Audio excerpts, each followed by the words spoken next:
One of the first graves we found in Gorleston was this one here, Lieutenant Colonel Alfred Tufnell Robson. It was as black as night. It was leaning forward at a 35-degree angle, ready to fall over.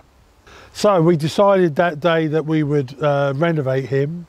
We reinstated the grave, re-cemented it back in, cleaned the curbing, cleaned the grave. Then we find the story. This poor man who had served in the Indian Mutiny, then the Afghan wars, and also in the Boer War. When the World War I started, he wrote to the War Department in 1914, "I'm a former colonel, I've commanded soldiers, I really feel I can be of help to you. What would you like me to do?" They replied, "Enjoy your retirement, sir, you're not needed." So he went home, wrote a letter of suicide and hung himself, so as not to be a burden upon his family or the population.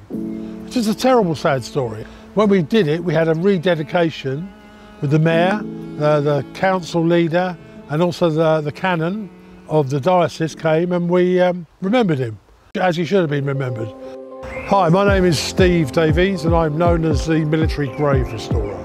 I'm just a person that brings a little bit of unknown history back to life. About 5 years ago, my niece's daughter Beatrice was getting christened. I'm not a churchgoer, but if I go into a cemetery, I always have a nose around and look at the Commonwealth war graves. And there was one just outside the front door which had probably 5-foot weeds over the top of it. You couldn't read it, you couldn't see it. And I scraped some of the moss and stuff off, and I saw it was a young 18-year-old rifleman in the Rifle Brigade, and he died about a month before the armistice. So I said to my wife, right, we're coming back tomorrow, we're going to tidy, weed and clean this. Did that, and I put it on Facebook. So many people go, "Fantastic, well done, good idea." And at that time, there wasn't a volunteer programme really with Commonwealth War Graves Commission. So I decided over the next 6 months to clean every Commonwealth War grave within 10 miles of where I live, 144. Did that, and then started moving up to different things. I decided to go to Dover. So I wanted to see a site where there were lots of Commonwealth War graves. And when we were leaving Dover, I looked back and I looked at a grave and I thought I saw MC for Military Cross. It was so dirty. It was actually VC, Victoria Cross. And I went back and I gave it a little clean off. It was a Victoria Cross grave. And I looked online, there are 4 in that cemetery. And I looked at them all, they're all filthy. So I sought permission, got to clean it, and I started doing Victoria Cross graves. I've done 37 now. Then I started thinking to myself, well, yes, you got the Victoria Cross, what about the other blokes? So I started looking for other military men who were buried and you couldn't read, or it was broken, or it was overgrown, and started to do those. We like to try and find the family, but when it's over 100 years old, it gets harder and harder. But we found lots of families and put them together. And if I find MOD graves, which are from like Iraq, Afghanistan, I clean them straight away because they're down to the family. Commonwealth War graves won't touch them, so I always do them myself anyway. Because it's respect. If you could describe in a couple of sentences why you do it. Respect, remember, it gives people the opportunity to see people from the past. I was asked by a very old Welsh Guardsman who lives in Caterham if he would come up to Caterham Cemetery and clean the 73 forgotten Guards graves that are up there, who all died between 1880 and 1894. And I said, right, okay, look, this is a lot of work, let's see what we can do. In the middle of all these was a large tomb, sarcophagus. I was using it as a table. And then someone contacted me on Facebook and said, "Have you found the Waterloo veteran yet in that church?" I said, "No, but what does it look like?" And he described the stone I was sitting on. So I immediately got off and I cleaned it. And I found out it was a guy called Private Samuel Gibson of the Inniskilling Regiment, who died age 101 at the Caterham Asylum, a mile down the road, and he was the last survivor of the Battle of Waterloo. And we found a picture of him, aged 100, in the grounds of the asylum. Unbelievable. Hi, my name's Colin Back. I work for the Forces Employment Charity and I'm the National Manager for one of their programmes called Operation Nova. Operation Nova is funded by the NHS, and we are commissioned to support veterans in the justice system by the NHS. We'll get a referral, it could be from the police, probation, prison, NHS, liaison and diversion service, and then we'll look at any criminogenic needs they may have to stop reoffending or to put them back on track. One of the things that we do within that is what we call community benefit programs, and this is one of them, where we get our veterans in the community to come together, a little bit of banter together, they all enjoy that, and then we'll address some of those needs. But we find doing a project such as this, it improves the mental health and the self-esteem. When they first arrive, you know, we're all fairly shy as people, but they open up very quickly when they hear a little bit of the banter. They start to feel that, you know, they're part of a team again. But the biggest thing we see is the lift in their mental health. We've had some people that haven't left their home in 2 years. It's the first time they've actually come out in the air. They've had online delivery for food. You know, they may have gone out for a doctor's appointment, but that would have been it. They're coming now, they've got regular social groups they go to now, they're tapped into the Veterans Breakfast Clubs. But the big thing is the self-esteem and the mental health improvement. I came across Steve Davies, the military grave restorer, saw his posts on Facebook. We set up comms between each other, and we probably worked together on 6 different days such as this now. Steve is so enthusiastic, and you know, you actually warm to it yourself. His knowledge, second to none. He's got a great team of backstory researchers. But you're right, Steve is so passionate, gets everybody engaged, and it's just great fun to work with him. Some of these graves haven't been touched. There's one over the other side. 1914 was the last time it was touched. You know, we deserve to work for them, for the respect, for the fact they laid their life down for our country. Hi, I'm Trevor Greenwood. I served with the Royal Army Ordnance Corps as a petroleum operator. Joined in '76 till 1981. I had a couple of trips out to Northern Ireland.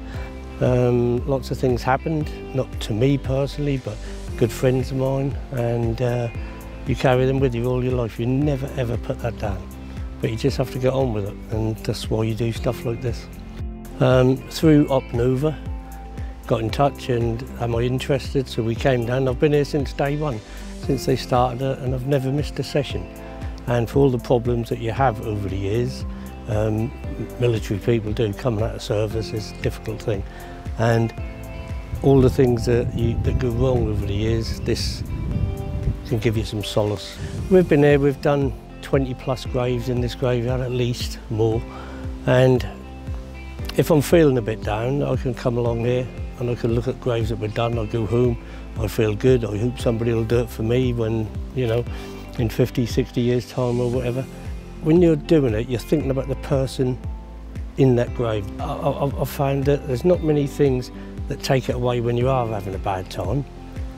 It's the history, it's the history. People can't imagine what these people gave during wartime. Without these people fighting for us and dying for us and giving us our freedom, because it wouldn't be the same now. Since I've been doing it, I've been with Steve all the time, never missed a session, and he's taught me loads, to the point that now I'm thinking about going on a Brahms course myself to be able to do it and assist him in more days. It tells you parts about history that you never knew, and everything, every time you come you learn something. I play the Veterans Lottery, right? And always have done for years and years.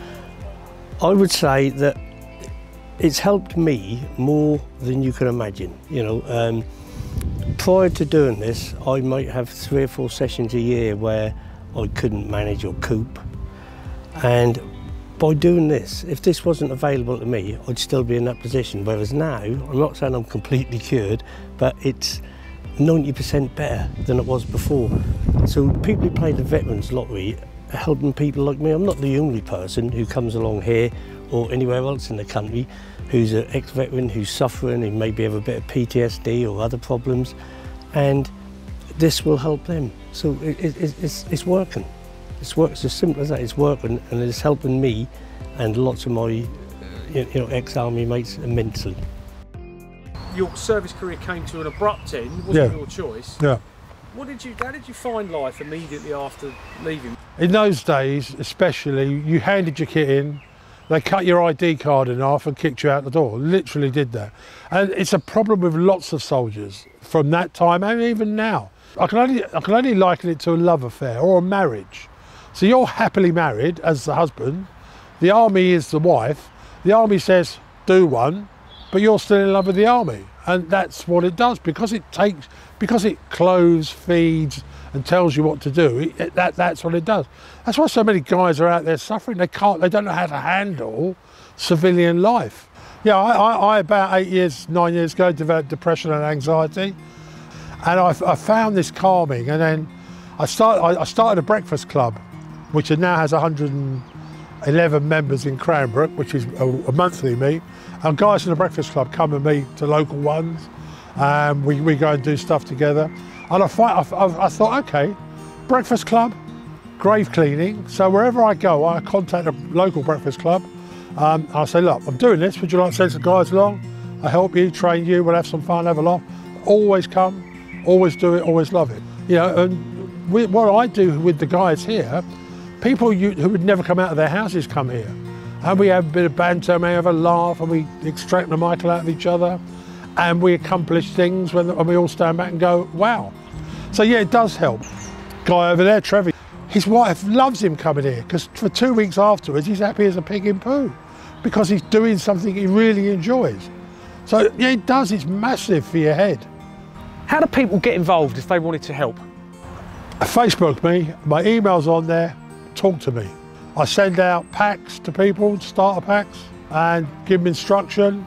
I get them to send me photos of what they want to do, work with them on the permission process, and that's what I do. Without the Veterans Foundation grants that I've received, I would not be here today. I can't afford to keep doing it by myself. I don't take a salary from it. It pays my expenses and cleaning materials. People who play the Veterans Lottery are very important. I do apologise if you haven't won a jackpot, but the money, the £10 or whatever you put in, goes to people like me that basically go out and bring history back in a gravesite. If you would like to help me restore the graves of our forgotten military heroes, then please play the Veterans Lottery.